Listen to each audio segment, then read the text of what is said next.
যে মই অদূৰ ভৱিষ্যতে আৰু কোনো নিৰ্বাচন নেখেলোঁ।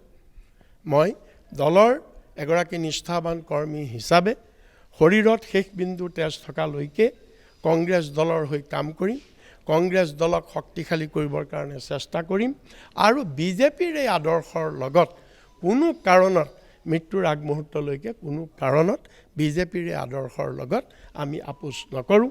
আমি দলটো পুনৰ শক্তিশালী কৰিবৰ কাৰণে আমি চেষ্টা কৰিম। মই ভৱিষ্যতে মই দলৰ হৈ দলৰ দিহা পৰামৰ্শ দলৰ অভিভাৱক হৈ মই কাম কৰিম, কিন্তু মই কোনো নিৰ্বাচনী যুঁজত আৰু ভৱিষ্যতে মই অৱতীৰ্ণ নহওঁ।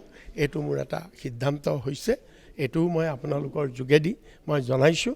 কিন্তু সন্দেহ কিন্তু সকলোৰে উপজিছে, কাৰণ এইকাৰণেই উপজিছে মুখ্যমন্ত্ৰীয়ে কৈছে তেওঁ নিৰ্বাচন হোৱাৰ আগতেই তেওঁ কেনেকৈ ক'ব পাৰে, নিৰ্বাচন চলি থাকোঁতে তেওঁ কেনেকৈ ক'ব পাৰে যে আমি 100 চিট পাম, আৰু এতিয়া দেখা দেখি মোটামুটি 100 পোৱাৰ নিচিনা হৈছে।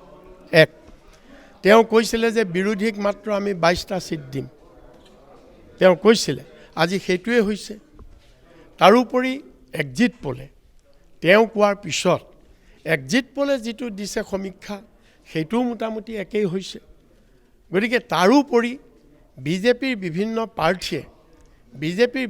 প্ৰাৰ্থীয়ে যোৱা কেইদিনত তেওঁলোকে মিডিয়াৰ আগত যিবিলাক কৈছিল যে ইমান মাৰ্জিনত জিকিম, বিভিন্ন সমষ্টিৰ প্ৰাৰ্থীয়ে ইমান মাৰ্জিনত জিকিম, সেইটোৱে হৈছে।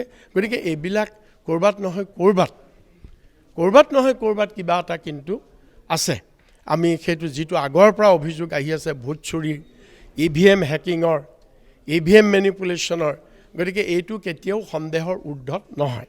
আৰু দ্বিতীয় কথা, আপুনি চাওক গোটেই অসমতে আমি যে এইবাৰ যিটো বাতাবৰণ আছিলে, জেন জেডৰ যিটো মানে আছিলে, আবহাৱা আছিলে চাৰিওফালে, জুবিন গাৰ্গৰ যিটো আৱেগ আছিলে চাৰিওফালে, যুৱ প্ৰজন্মৰ মাজত, ৰাইজৰ মাজত, সেইবিলাক ক'লৈ গ'ল?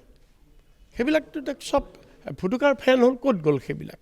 মূল্যবৃদ্ধিৰ যি ধৰণৰ মানুহৰ মাজত ক্ষোভ আছিলে, মুখ্যমন্ত্ৰীয়ে যিমানবিলাক আবুল তাবুল কথা, সাম্প্ৰদায়িক কথা, বিভিন্ন ধৰণৰ অসাংবিধানিক কথা, বিভাজন কথা, ঘৃণাৰ কথা মুখ্যমন্ত্ৰীয়ে বিভিন্ন ঠাইত কৈছিলে, সেইবিলাকৰ বিৰুদ্ধে সকলোৰে যিটো উদগীৰণ আছিলে ক'লৈ গ'ল? কৰ্মচাৰীবিলাকৰ যিটো দাবী যে আমাক পুৰণি অল্ড পেঞ্চন ব্যৱস্থা আমাক লাগে, নতুন পেঞ্চন ব্যৱস্থাই আমাক শেষ কৰি দিছে, আমি এই চৰকাৰক এইবাৰ আমি উৎখাত কৰিম, তে সেই কথাবিলাক ক'লৈ গ'ল? কিন্তু চাৰিওপিনে যিটো যুৱ প্ৰজন্মই যি ধৰণে এটা উদগীৰণ হৈছিল অসমত, চাৰিওফালে ভোট দিওঁতে যুৱকসকলে জয় জুবিন দা, প্ৰত্যেকটো কেন্দ্ৰত যুৱকবিলাকে আহি ভোট দিছিলে জয় জুবিন দা কৰি। সেইবিলাক ভোট ক'লৈ গ'ল? আৰু অসমত যে মহিলা ভোটাৰ 1,08,00,000 মহিলা ভোটাৰ, 2,11,00,000 হৈছে টোটেল ভোটাৰে ভোট দিছে। তাৰে ভিতৰত 1,08,00,000 মহিলা ভোটাৰ, 1,08,00,000 মহিলা ভোটাৰৰ ভিতৰত মাত্ৰ 65 লাখহে হৈছে হিতাধিকাৰী।